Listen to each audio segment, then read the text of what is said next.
everyone. I am Madaan, and as you all know, I'm an astrologer and Vastu expert. And today, as I promised you, I'm going to talk about finances.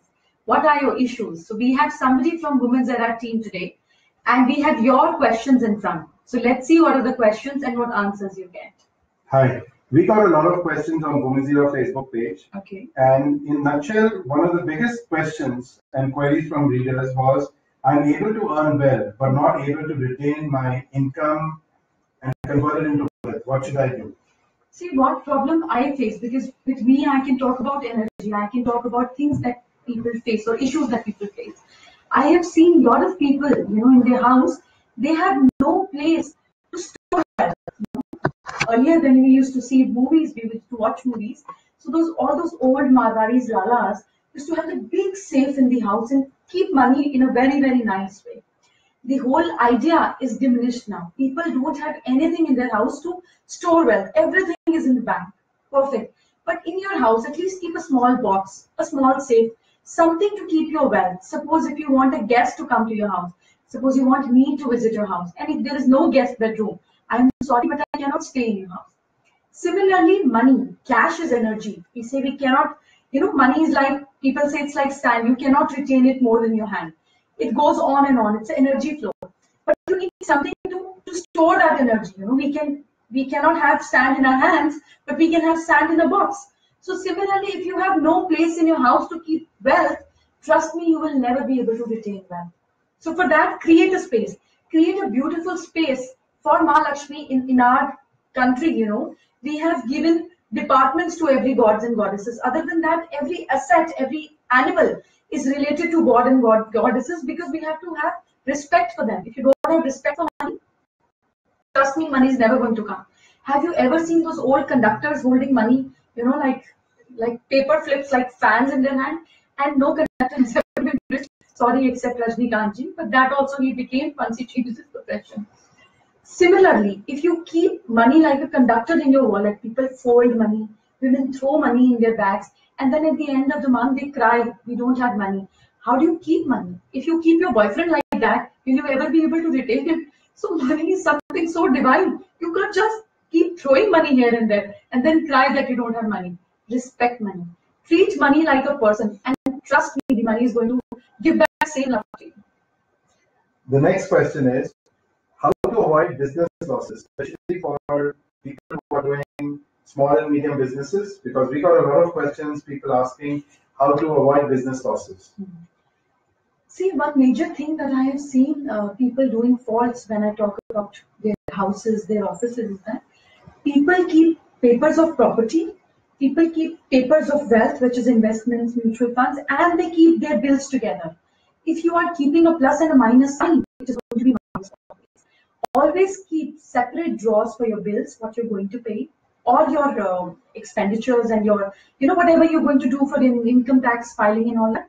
Whatever are your incomes, your savings, your wealth should be kept separate. If you keep these two things separate, trust me, you will never make losses. Second important thing is that you have to make sure whenever you do a business investment or whenever you do certain things, just keep those papers in best direction of your house or of your office.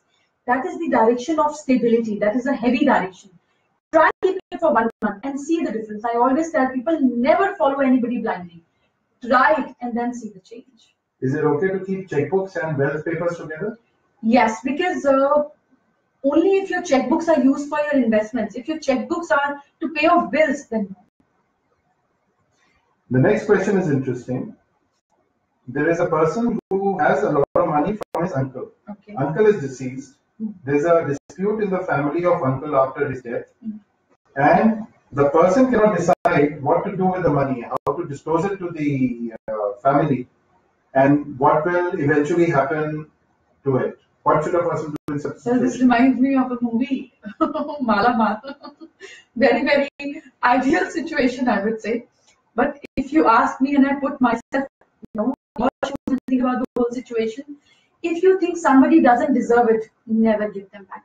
If you have that guilt consciousness that I cannot spend this money, doesn't belong to me, or if I can retain 50% and donate 50%, give it to the right people. That is how God wants you to take care of the money. If you have guilt of keeping it, give it to the right person, and if you want to use some, use some. But without donation, we cannot purify money.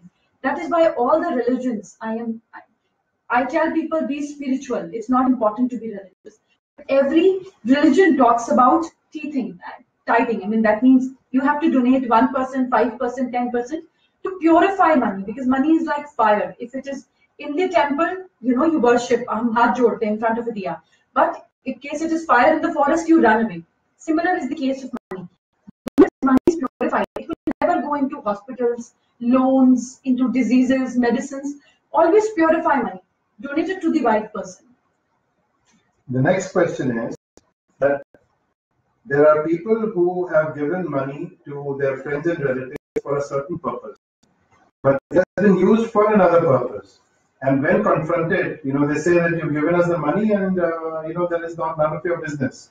Now, when these people want to go back and ask for money, what should they do? Or, it's a situation which is a catch-22, it's a friend or it's a relative. If you ask, you become bad, and if you don't ask, you lost the money. So, well, friends and families are for this purpose only. I am sorry, it's a funny situation, but never ever in life let your relationships be close with money, because the moment money is there, it is lost. Have you ever noticed, whenever a family is poor, they're somehow living in a miserable situation, cursing each other, it's okay. At least just sit at one place and eat and have a meal together. The moment they have money, if they have 4 bedrooms, 4 different people will be in 4 different bedrooms. With money, with Lakshmi, Saraswati is very important. Saraswati is knowledge. It is wisdom. Whenever you give money, use your wisdom. Take it on paper. Take checks, whatever XYZ documentation you want to do that. If there is no Saraswati in the transaction for Lakshmi, trust me, the money is lost. Always use wisdom before taking money and giving money. That is what I would like to suggest you. There's another set of interesting questions that we have is women asking how to use their PIN money, the money that they get from small gifts, by people coming home and from their mothers and all. So a lot of that money gets collected. We know about demonetization, a lot of that PIN money went into the RBI. But even now, it's never ending. It's a culture. So what would you advise for women to do with their PIN money? How should they resource it? See, earlier in our country, the concept of wearing gold. So earlier, only rich men and probably kings used to wear gold. It came to normal people so that women can create wealth. It gives them security. I always tell people that now women are more educated. They understand more. Invest your money into banking schemes. Invest it into mutual funds or equity or whatever which way. Try and be more sensible with your money. If you cannot be, if you think that is not your cup of tea, trust every month and buy, even if you can buy 2 grams, 1 gram, 5 gram, 10 grams of gold. This is something which you can encash at any point of time in life. Every woman should invest every month in gold.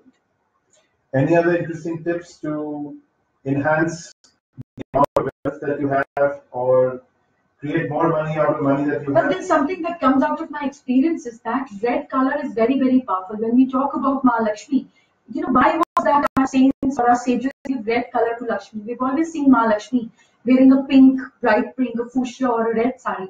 Why not green? Why not orange? Why not yellow? Why not white? There has to be a purpose behind it. Science says red color has effect of multiplication.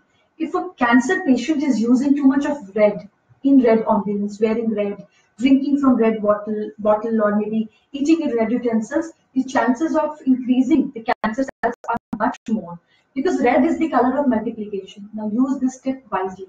Whenever you want to keep your money, your savings, maybe your wealth, your jewelry, always wrap it in red cloth. We see when, those beautiful jewelry boxes that we buy usually come in red boxes, red velvet boxes. So a smooth red cloth has effect of multiplication. Again, I'm telling you, try it for 6 months, see the effect, and then follow it. Thank you very much. We will meet next time, 7 p.m. With another set of questions and other tips of trade. That'd be wonderful. Looking forward. Have a great day. Thank you.